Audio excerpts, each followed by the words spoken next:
அன்பான தேவ பிள்ளைகள் எல்லோருக்கும் இயேசு கிறிஸ்துவின் நாமத்தில் என்னோட வாழ்த்துக்களை தெரிவித்துக் கொள்கிறேன். பிதாவாகிய தேவனாலும் நம்முடைய கர்த்தராகிய இயேசு கிறிஸ்துவினாலும் உங்கள் எல்லோரோட வாழ்விலும் கிருபையும் சமாதானமும் உண்டாவதாக என்று சொல்லி உங்களை வாழ்த்துவதிலே நான் மிகுந்த மகிழ்ச்சி அடைகிறேன். தேவ பிள்ளைகளே, நாம் கடந்த வாரத்திலிருந்து ஒரு மிக முக்கியமான நம்முடைய ஆவிக்குரிய வாழ்க்கைக்கு மிகவும் பிரயோஜனமான ஒரு சத்தியத்தை பார்க்க ஆரம்பித்தோம். நம்முடைய ஆவிக்குரிய வாழ்க்கைக்கு விரோதமாய் நாம் சந்திக்கிற 3 சத்துருக்கள் குறித்தும் அவைகள் மேல் இயேசு கிறிஸ்துவினுடைய சிலுவை பாடுகள் மூலம் நமக்கு எப்படி ஜெயம் உண்டாயிருக்கிறது என்ற சத்தியத்தை நாம் பார்த்து வருகிறோம். தேவ பிள்ளைகளே, இந்த நாளில் அதை தொடர போகிறோம். பாருங்க, வாசிக்கலாம். 1 யோவான் 5ஆம் அதிகாரம் 4வது வசனம். தேவனால் பிறப்பதெல்லாம் உலகத்தை ஜெயிக்கும், நம்முடைய விசுவாசமே உலகத்தை ஜெயிக்கிற ஜெயம். தேவ பிள்ளைகளே, பாருங்க, இந்த உலக வாழ்க்கையில நாம குறிப்பா நம்முடைய ஆவிக்குரிய வாழ்க்கை நமக்கு விரோதமாய் வருகிற 3 போராட்டம் சத்துருக்களை குறித்து கடந்த வாரத்துல எபேசியர் 2ஆம் அதிகாரம் 2-3 வசனங்கள்ல பார்த்தோம். முதல் சத்துரு பிசாசானவன், 2வது இவ்வுலக வாழ்க்கை வழிமுறை, தேவனுக்கு பிரியமில்லாத வாழ்க்கை வழிமுறை, 3வது நமக்குள்ள இருக்கிற இந்த மாம்ச குணங்கள். இந்த 3 காரியங்களால் நம்முடைய ஆவிக்குரிய வாழ்க்கைக்கு ஒவ்வொரு நாளும் நமக்கு என்ன செய்கிறது? போராட்டம் என்ன செய்கிறது? வருகிறது.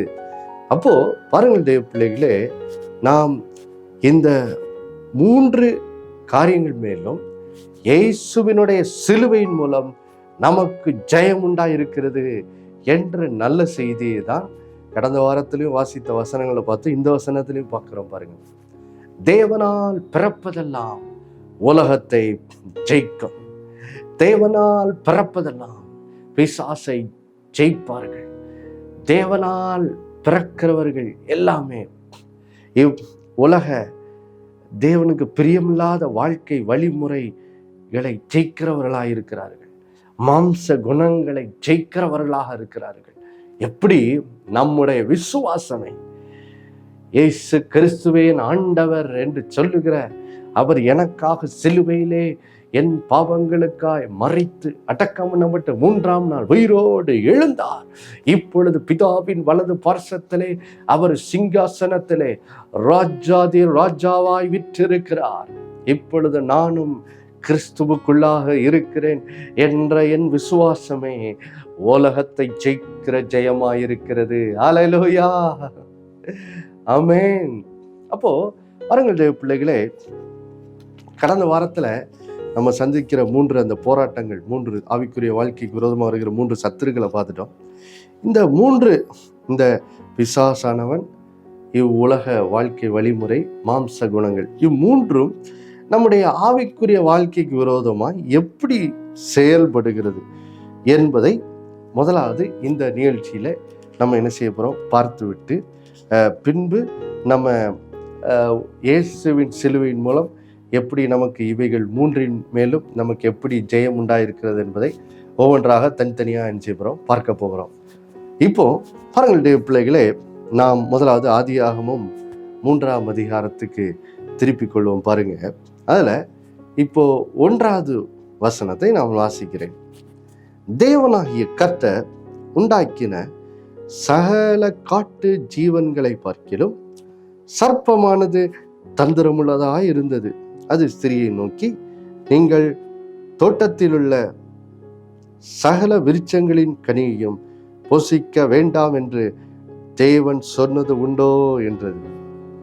தேவ பிள்ளைகளே, இங்கே பிசாசானவன் எப்படி நம்முடைய ஆவிக்குரிய வாழ்க்கைக்கு விரோதமாய் வருகிறான் என்பதை இந்த வசனங்களிலே நாம் பார்க்கிறோம். பாருங்கள் தேவ பிள்ளைகளே, பிசாசானவன் நமக்கு விரோதமாக எப்படி வருகிறான்?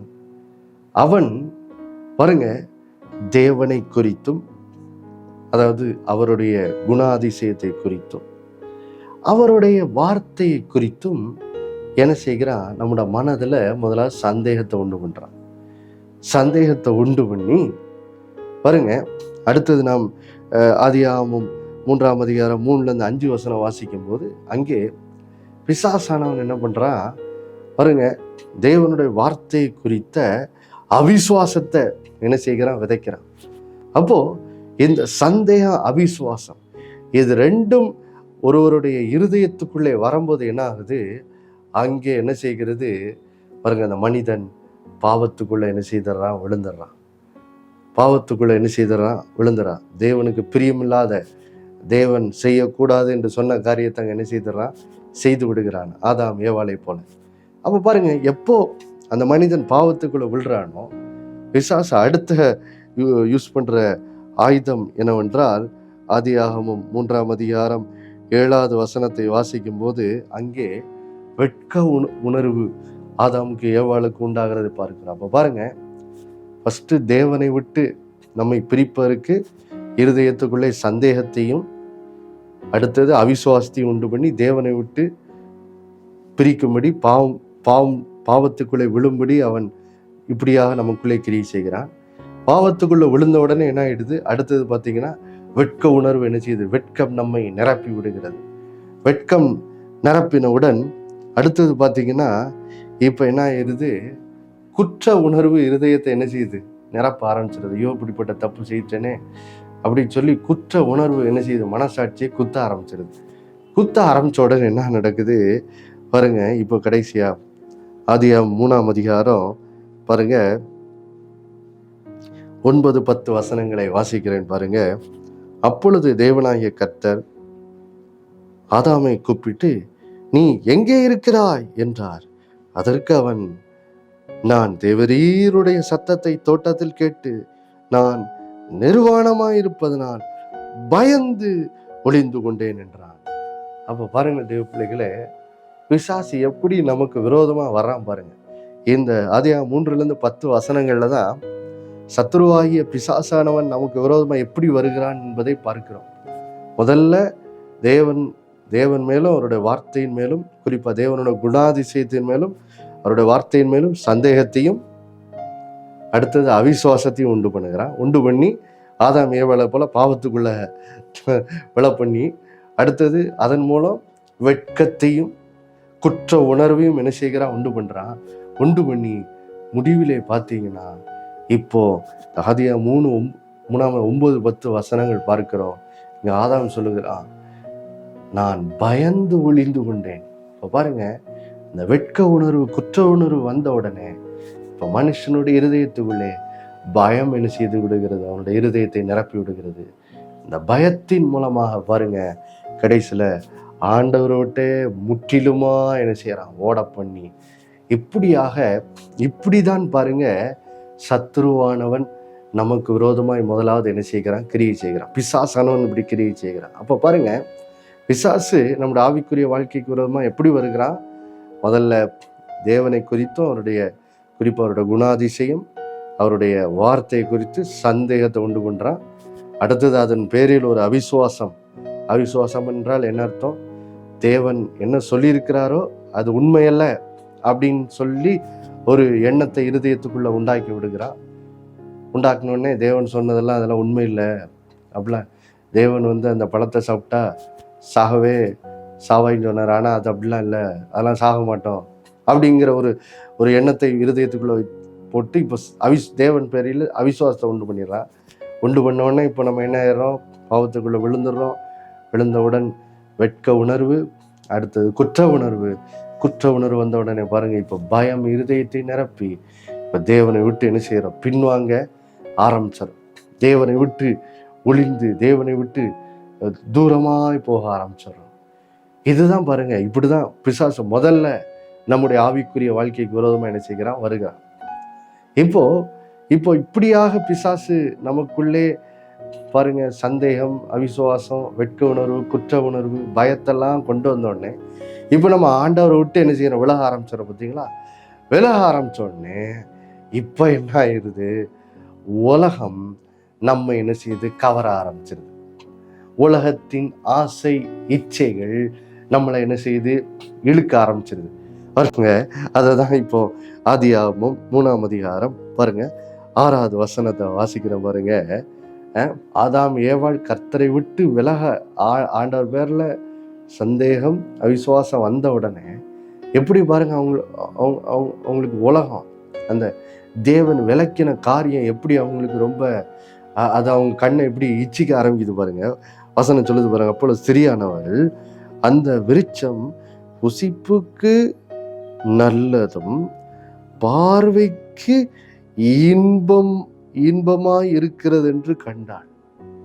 பாருங்க, இப்போ இங்கே பாருங்க, ஏவாளுக்கு கர்த்தர் விளக்கின காரியம் எப்படி இருக்குதா, புசிப்புக்கு நல்லது பார்வைக்கு இன்பமா என்ன செய்யுது தெரிய ஆரம்பிச்சிருது பாருங்க. ஏன்னா இப்ப ஆண்டவரை விட்டு விலகின உடனே இப்போ உலகத்தின் ஆசை இச்சைகள் கண்ணை என்ன செய்யுது, கவர ஆரம்பிச்சிருது பாருங்க. இதுக்கு இன்னொரு எடுத்துக்காட்டு வாசிக்கலாம். ஆதியாகமம் 13ஆம் அதிகாரம் பாருங்க, லோத்தை குறித்து வாசிக்கிறோம் பாருங்க. ஆதியாகமம் 13ஆம் அதிகாரம் லோத்தினுடைய வாழ்க்கையில இந்த உலகம் அவரை எப்படி ஈர்த்தது அப்படின்னு பார்க்கிறோம் பாருங்க. அதாவது இந்த சம்பவத்தினோட பின்னணி என்னவென்றால், ஆபிரகாமுடைய அந்த ஆசீர்வாதமும் லோத்துக்கு கர்த்தர் கொடுத்த ஆசீர்வாதத்தின் நிமித்தம் அவர்கள் இருவரும் மிகவும் பாருங்க, அவங்களுடைய ஆடு மாடெல்லாம் ரொம்ப பெருகிருச்சு. பெருகின உடனே இருவரும் இப்போ என்ன செய்ய முடியல, ஒரே இடத்துல இருக்க முடியல. 2 பேருடைய மெய்ப்பர்கள் இடையே ரொம்ப வாக்குவாதம் சண்டைலாம் வர ஆரம்பிக்குது. உடனே ஆபிரகாம் என்ன சொல்றாரு, எப்பா லோத்து, நம்ம வந்து சொந்தக்காரங்க, நமக்குள்ள என்ன செய்யக்கூடாது, சண்டை இருக்கக்கூடாது, நம்ம 2 பேரும் பிரிஞ்சிருவோம் அப்படின்னு சொன்ன உடனே, நீ தெற்க போனா நான் வடக்க போவேன், நீ கிழக்க போனா நான் மேற்க போறேன் அப்படின்னு சொல்லி பாருங்க, அவர் வந்து அங்கே ஆபிரகாம் சமாதானத்தின் பாதையில நடக்கிறார். உடனே லோத்து வந்து தான் எந்த திசையில போகணும் அப்படின்னு சொல்லி என்ன செய்யறாரு, கண்களை ஏறெடுத்து பார்க்குறாரு. பார்க்கும்போது நேரம் எங்க பார்க்குறாரு பாருங்க, மிகவும் பாவத்தினால் நிரம்பின ஜனங்களாகிய அந்த சோதோம் கோமோராவுக்கு நேரா பாருங்க லோத்தனோட கண்கள் போகுது பாருங்க. ஆதியாகமம் 13ஆம் அதிகாரம் இப்போ 10வது வசனத்தை நான் உங்களுக்கு வாசிக்கிறேன் பாருங்க. அப்பொழுது லோத்து தன் கண்களை ஏறெடுத்து பார்த்து பாருங்க, என்ன பண்ணானா, ஏறெடுத்து பார்த்து பாருங்க, யோர்தான் நதிக்கு அருகான சமபூமி முழுதும் நீர்வளம் பொருந்தினதா இருக்க கண்டான். கர்த்தர் சோதமையும் கொமோராவையும் அழிக்க முன்னே சோவாருக்கு போம் வழி மட்டும் அது கர்த்தருடைய தோட்டத்தை போலவும் எகிப்து தேசத்தை போலவும் இருந்தது. பாருங்க, இங்க இப்போ லோத்து வந்து என்ன செய்யணும், எந்த திசையில போகணும்னு அவர் பார்க்கணும். ஒன்று கண்களை ஏறெடுத்து பார்க்குறார். பார்க்கும்போது பாருங்க, சோதோம் கொமோரா வந்து அது அழிக்கப்படுறதுக்கு முன்னாடி மிகவும் நீர் வளம் நிறைந்த ஒரு இடமா, ஒரு செழிப்பான இடமா என்ன செய்து இருக்கிறத பார்க்கிறார். பார்த்த உடனே இப்போ என்ன செய்யுது, அவருடைய கண்களுக்கு அது என்ன செய்யுது, நலமா படுது பாருங்க. ஆனா அதுல ஒரு பிரச்சனை என்ன பாருங்க. ஆதியாகமம் 13ஆம் அதிகாரம் இப்போ பார்த்தீங்கன்னா கீழ் வசனங்களை வாசிக்கும் போது அங்கே சோதோம் கொமோரா குறித்த ஒரு காரியத்தை வேதம் சொல்லுது பாருங்க.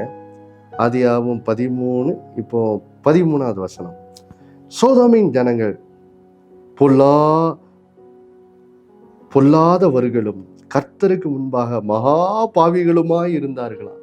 பாருங்க, இங்க வேதம் சொல்லுது பாருங்க, லோத்து கண்களை ஏறெடுத்து பார்க்கிறாரு, ரைட், அதுல தப்பு இல்லை. ஆனா கர்த்தருக்கு எது பிரியமில்லையோ அந்த இடம் தான் அவர் கண்ணுக்கு என்ன செய்யுது, அழகா படுது. சோதோம் கொமோரா ஜனங்கள் பொல்லாதவர்களும் கர்த்தருக்கு முன்பாக மகா பெரிய பாவிகளா இருக்காங்க. அப்போ அந்த உலக அந்த பட்டணத்தின் ஜனங்களுடைய வாழ்க்கை முறை வந்து தேவனுடைய சித்தத்துக்கும் திட்டத்துக்கும் விரோதமாக என்ன செய்து இருக்குது. ஆனா பாருங்க, லோத்தினுடைய கண்களுக்கு அது பெருசாக தெரியலை. அவருக்கு என்ன தெரியுது, ஐயா சோதம் கோமுறை சுற்றி நல்ல நீர் வளம் இருக்குது, நமக்கு நிறைய ஆடு மாடு இருக்குது, கொண்டு போனால் அங்கே போய் நல்லா மேய்ச்சிக்கலாம், நம்ம வாழ்றதுக்கு ஏற்ற இடமா இருக்குது. அதுக்கு தான் அவர் கண்ணுக்கு என்ன செய்யுது, பெருசாகப்படுது. அந்த பட்டணம் பாவி ரொம்ப பாவம் நிறைந்த இடமா இருக்குதே, அங்கே போனால் நம்மளும் கெட்டு போயிடுவோமே அப்படிங்கிறத அவருக்கு என்ன செய்யலை, பெருசாகப்படலை. பாருங்க, இதுதான் பாருங்க, எப்போ நம்ம பிசாசினுடைய இந்த குற்ற உணர்வு, வெட்க உணர்வு, பயம், அவனோட அவிசுவாசத்துக்கு இடம் கொடுக்கமோ அன்னைக்கு பாருங்க இந்த உலகத்தினுடைய ஆசை இச்சைகள் நமக்கு என்ன செய்யுது, அழகா பட ஆரம்பிச்சிருது. ஏவாளுடைய கண்ணுக்கு பார்த்தீங்களா, அது பார்வைக்கு இன்பமா இருந்துச்சு. இந்த உலகம் சொல்லுது பார்த்தீங்கன்னா, என்னப்பா பைபிளை தூக்கிக்கிட்டு ஜபம், ப்ரேயர் இப்படி போய்கிட்டு இருக்க, வாயா ஜாலியாக இருக்க வேண்டாமா, பாரு எவ்வளவு ஜாலியாக இருக்கு, நல்லா வாழும் வரைக்கும் நல்லா சந்தோஷமா வாழ்வியா, ஜபம், வேதம், இயேசு, இது என்னையா ஏதோ ஒரு முனிவர் மாதிரி பேசிக்கிட்டு இருக்கியே அப்படின்னு சொல்லி உலகம் அதை என்ன செய்யுது, கேலி பண்ணுது.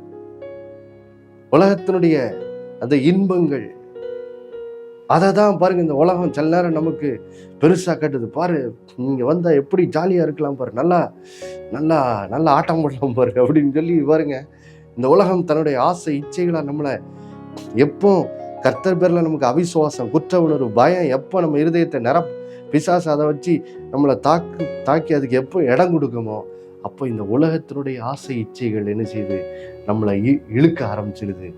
அப்போ எப்போ உலகம் நம்மளை இழுக்குதோ இப்போதான் பாருங்க நம்மளோட மாம்ச சுபாவம் என்ன செய்யுது, தூக்க ஆரம்பிக்குது. எப்படி தூக்குது?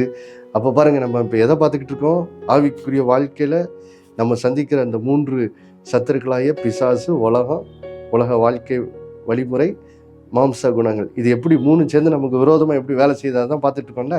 இப்போ பாருங்க, அப்போ பிசாசானவன் எப்படி கிரியை செய்கிறான், உலகம் நமக்கு விரோதமா எப்படி கிரியை செய்து பார்த்துட்டோம். இப்போ பாருங்க, இப்போ யாக்கோபு செல்வம், இப்போ நம்முடைய மாம்ச குணங்கள் எப்படி பாருங்க நமக்கு விரோதமா எப்படி செயல்படுதுன்னு பார்ப்போம். பாருங்க, யாக்கோபு எழுதின நிருபம் அதுல 1ஆம் அதிகாரத்துக்கு நம்ம செல்வோம். பாருங்க, யாக்கோபு எழுதின நிருபம் 1ஆம் அதிகாரம் அதுல 14-15 வசனங்கள்ல வேதம் இப்போ நம்மளோட மாம்ச குணம் எப்படி பாருங்க செயல்படுதுன்னு சொல்லுது. இப்போ என்ன ஆயிடுது, பிசாசு இருதயத்துக்குள்ள அவிசுவாசம், பயலாம் விதைச்சி கர்த்தரை விட்டு இப்போ கொஞ்சம் தூரமாக போயிட்டோம். போன உடனே இப்போ உலகத்தின் ஆசை இச்சைகள் நம்மளை என்ன செய்யுது, லோத்துவ இழுத்த மாதிரி நம்மளை இழுக்குது. இழுத்த உடனே இப்போ பாருங்க, ஏவாளுக்கு எப்படி அது பார்க்க ரொம்ப இன்பமா இருக்குதோ அது இப்போ நமக்கு இன்பமா தெரிய ஆரம்பிச்ச உடனே என்ன ஆயிடுது, இப்போ பாருங்க யாக்கோபு 1ஆம் அதிகாரம் இப்போ பாருங்க 14-15 வசனம் சொல்லுது, அவன் தன் சுய இச்சையினாலே இழுக்கப்பட்டு சிக்குண்டு சோதிக்கப்படுகிறான். அப்போ பாருங்க, இப்போதான் நம்மளோட மாம்ச குணங்கள் வேலை செய்ய ஆரம்பிக்கும். எப்போ பாருங்க இந்த உலக ஆசை இச்சைகள் நம்மளை இழுக்க ஆரம்பிக்கும் போது என்ன ஆகுது, இப்போ நம்ம என்ன ஆகிறோம் பாருங்க, இந்த பாருங்க உலக ஆசை இச்சைகள்னா என்னது. இப்போ ஒரு நிமிஷம் நம்ம 1 யோவான் 2ஆம் அதிகாரம் 15-16 வசனத்தை வாசிட்டு திரும்ப வருவோம். பாருங்க, 1 யோவான் 2ஆம் அதிகாரம் 15-16 வசனத்தை வாசிட்டு வந்துடுவோம். பாருங்க, வசனம் அழகா சொல்லுது பாருங்க. 1 யோவான் 2:15-16, உலகத்தில் உள்ளவைகளிலும் அன்பு கூறாதிருங்கள். ஒருவன் உலகத்தில் அன்பு கூர்ந்தால் அவனிடத்தில் பிதாவின் அன்பு இல்லை. ஏனெனில் மாம்சத்தின் இச்சையும் கண்களின் இச்சையும் ஜீவனத்தின் பெருமையும் ஆகிய உலகத்தில் உள்ளவைகள் எல்லாம் பிதாவினால் உண்டானவைகள் அல்ல, அவைகள் உலகத்தினால் உண்டானவைகள். அப்ப பாருங்க, இந்த உலகத்தின் வாழ்க்கை வழிமுறைன்னு சொன்னோம். அது எதை பத்தி பேசுது? இந்த உலக வாழ்க்கை வழிமுறைன்னா என்னதான்? அது இந்த உலகம் எப்படி வாழுதான்? மாம்சத்தின் இச்சை, கண்களின் இச்சை, ஜீவனத்தின் பெருமை, இதன்படிதான் என்ன செய்யுது, வாழுது. இப்போ எடுத்துக்கிட்டு பாருங்க, நம்ம போறோம், ஒரு செல்போன் பாருங்க ஒரு ஒரு 12,000 ரூபா 13,000 ரூபா ரொம்ப கடன் இல்லாமல் கூட வாங்கலாம். ஆனால் இன்னைக்கு பாருங்கள், நிறைய பேர் என்ன பண்ணுவாங்கன்னா, அந்த 45,000த்துக்கு ஒரு 50,000த்துக்கு ஒரு செல்ஃபோன் இருக்கும். அதை தான் மாத தவணை இஎம்ஐ கொடுத்து என்ன செய்வாங்க, வாங்குவாங்க. அல்லது பாருங்கள், ஒரு டிவி இருக்கும், அதில் ஒரு 15,000த்தில் டிவி வாங்கலாம். ஆனால் பாருங்கள், இந்த பெரிய சைஸ் 45,000 டிவி, 50,000 டிவி, அதுதான் வாங்கணும். கண் என்ன செய்யுது, இழுக்குது. அல்லது பக்கத்து வீட்டில் வாங்கிட்டாங்க, இப்போ நம்ம வாங்க வேண்டாமா, அவங்க வீடு கட்டிட்டாங்க, நம்மளும் கடன் வாங்கியாச்சு வீடு கட்டிட வேண்டாமா, இப்படிதான் போய் போய் சிக்கிக்கிறது பாருங்க. அப்போ இந்த உலகம் நம்மளை பிடிச்சி இழுக்குது. இழுத்த உடனே என்ன ஆயிடுது, இப்போ நம்ம மாம்ச குணம் என்ன பண்ணுது, அவைகளால் இழுக்கப்பட்டு நம்ம சுக்குண்டு என்ன செய்யறோம், சோதிக்கப்படுகிறோம். இப்போ மறுபடியும் யாக்கோபு 1:15 வாசிக்கலாம். பின்பு இச்சையானது கற்பந்தரித்து பாவத்தை பிறப்பிக்கும், பாவம் பூரணமாகும் போது மரணத்தை என்ன செய்யுமா, பிறப்பிக்குமா. அப்ப பாருங்க, இப்படிதான் பாருங்க ஆவிக்குரிய வாழ்க்கையில பாருங்க நமக்கு விரோதமா அந்த பாவ இச்சைகள் வேலை செய்யுது.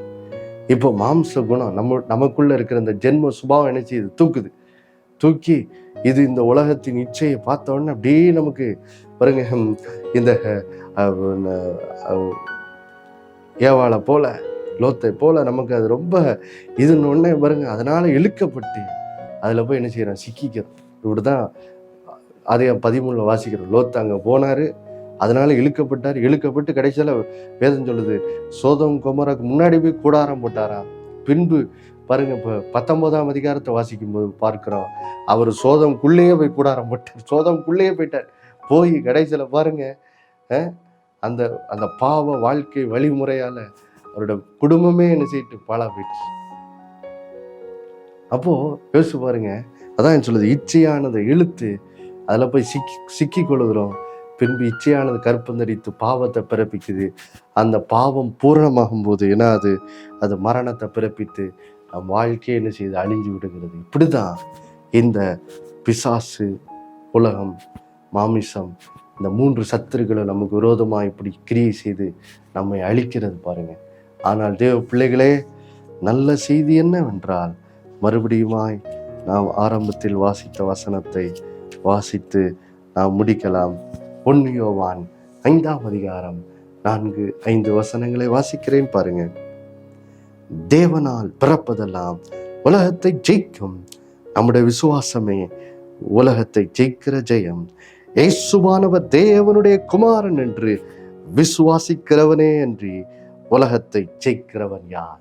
அப்பிரியமானவர்களே, இயேசுவே தேவனுடைய குமாரன் என்று விசுவாசிக்கிற நீங்க இந்த உலக ஆசை இச்சைகளையும் பிசாசனுடைய அவிசுவாச சந்தேகத்தையும் அவனுடைய குற்ற உணர்வுகளையும் பயங்களையும் ஜெயிக்கிறவர்களாக இருக்கிறீர்கள். ஏன்னா நீங்க தேவனால் பிறந்திருக்கிறீங்க. இயேசுவே தேவனுடைய குமாரன், அவரே நமக்காய் சிலுவையிலே மரித்து உயிர்த்தெழுந்தார் என்பதை விசுவாசிக்கிறீங்க. ஆதலால் நீங்கள் இந்த உலக ஆசை இச்சைகளையும், இந்த மாம்சம் அந்த உலக ஆசை இச்சையினால் இழுக்கப்பட்டு சிக்குண்டு பாருங்க, பின்பு பாவம் இச்சையானது பாவத்தை கற்பந்தரிக்குது பார்த்தீங்களா, இதையெல்லாம் நீங்கள் ஜெயிக்கிறவர்களாக இருக்கிறீர்கள். ஏனென்றால் தேவனால் பிறந்த நீங்கள் உலகத்தை ஜெயிக்கிறவர்கள். உங்களுடைய விசுவாசமே, இயேசுவே தேவனுடைய குமாரன் என்று விசுவாசிக்கிற உங்கள் விசுவாசமே உலகத்தை ஜெயிக்கிற ஜெயம். ஆதலால் நீங்கள் இவைகள் மேல் நிச்சயமாய் இயேசுவின் மூலம் ஜெயம் கொள்கிறீர்கள். நாம் எல்லாரும் கண்களை மூடி நீ கேட்ட சத்தியத்தின்படி இந்த காரியத்தெல்லாம் அறிந்து உணர்ந்து நாம் இயேசுவின் மூலம் இவைகள் மேல் ஜெயம் கொள்ள கர்த்தர் நமக்கு உதவி செய்யும்படி நம்ம எல்லாரும் ஜெபிக்கலாம். எல்லாரும் ஒரு கண்கள் மூடி ஜெபம். அன்புள்ள பரலோக பிதாவே, ஆண்டவராகிய இயேசுவின் நாமத்தில் சமூகத்தில் வருகிறப்பா, ஆண்டவரே அதனால் எங்களோடு பேசின நல்ல வார்த்தைக்காக நன்றியப்பா. இந்த பிசாசு, உலக ஆசை இச்சை, இந்த மாம்சம் எப்படி எங்களுக்கு விரோதமாக கிரியை செய்து நாங்கள் சிக்குண்டு எப்படி எங்கள் வாழ்க்கையை அழிந்து போகிறது என்பதை பார்த்தோமே. இந்த நாளிலே அப்பா நீங்கள் சொல்லிட்டீங்க, உங்களுடைய பிள்ளைகள் தேவனால் பிறந்திருக்கிறார்கள், உடைய பிள்ளைகள் இயேசுவை ஆண்டவர் என்று விசுவாசிக்கிறார்கள், அதனால் அவர்கள் இவைகளை ஜெயிக்கிறவர்களாக இருக்கிறான்னு சொல்லிட்டீங்க ஆண்டவரே. அதனால் இந்த நாளிலும் உடைய பிள்ளைகள் பிசாசு அவர்களுடைய இருதயத்துக்குள்ளே சந்தேகம், அவிசுவாசம், குற்ற உணர்வு, வெட்க உணர்வு, பயங்களை விதைக்கும் போது அவைகள் மேல் அவர்கள் ஜெயம் கொள்வார்களாக இயேசுவின் நாமத்தில். உலக ஆசை இச்சைகள் ஆண்டவரே லோத்துவை இழுத்தது போல உடைய பிள்ளைகளை அவைகள் கவரும் போது அவைகள் மேல் இயேசுவின் நாமத்தில் ஜெயம் கொள்ளட்டும் ஆண்டவரே. ஆண்டவரே, அந்த மாம்சீக குணங்கள், இந்த கண்களின் இச்சை, மாம்ச இச்சைகளால் இழுக்கப்படும் போது இந்த மாம்சம் அதுக்கு இசைந்து அதுக்கு இடம் கொடுத்து ஆண்டவரே அதுல போய் சிக்கி கொள்ளுகிறதே. உங்களோட பிள்ளைகள் செல்லம் போய் சிக்கி கொள்ளுகிறாங்க பாவத்துல போய். இந்த நாள்ல அப்படி இந்த உலக ஆசை இச்சைகளுக்கு இடம் கொடுத்து ஆண்டவரே யாரெல்லாம் இப்படிப்பட்ட பாவங்கள்ல போய் சிக்குண்டு தவித்து கொண்டிருக்கிறார்களோ அந்த பாவ சங்கிலிகளிலிருந்து இயேசுவின் நாமத்தில் நம்முடைய பிள்ளைகளுக்கு ஒரு விடுதலை உண்டாவதாக. இயேசுவின் நாமத்தில் அந்த மதுவான பழக்கத்திலிருந்து இயேசுவின் நாமத்தில் விடுதலை உண்டாகட்டும். அந்த ஆண்டவரே அந்த போதை வஸ்து அடிமைத்தனத்திலிருந்து உங்களுடைய பிள்ளைகளுக்கு விடுதலை உண்டாகட்டும். அந்த பெரியோர்களுக்கும் பெற்றாருக்கும் கீழ்ப்படியாத அந்த அக்கிரம வாழ்க்கையிலிருந்து இயேசுவின் நாமத்தில் விடுதலை உண்டாகட்டும். Thank you Jesus. அந்த உலக ஆசைச்சு இந்த செல்போன்களுக்கும் ஆண்டவரே அதில் உள்ள காரியங்களுக்கு அடிமைப்பட்டிருக்கிற அடிமைத்தனங்கள்லேருந்து இயேசுவின் நாமத்தில் விடுதலை உண்டாகட்டும். பிள்ளைகள் நாளிலே அவைகள் மேல் ஜெயம் கொண்டு ஆண்டவரே கிறிஸ்துவுக்குள் நிலைத்திருந்து நல்ல ஒரு கனி கொடுக்கும் வாழ்க்கை, தேவனுக்கு மகிமையை கொண்டு வருகிற ஒரு கனி கொடுக்கும் வாழ்க்கையை வாழும்படி ஆசீர்வதி செய்ததுக்காக நன்றி. இயேசுவின் மூலம் வேண்டிகள் ஒரு நல்ல பிதாவே, ஆமென். மறுபடியும் அடுத்த வாரம் சந்திக்கிறேன். இயேசுவே ஆண்டவர். ஒவ்வொரு நாளும் அவர் மேல் விசுவாசம் வைத்து வாழுங்கள். ஆமென்.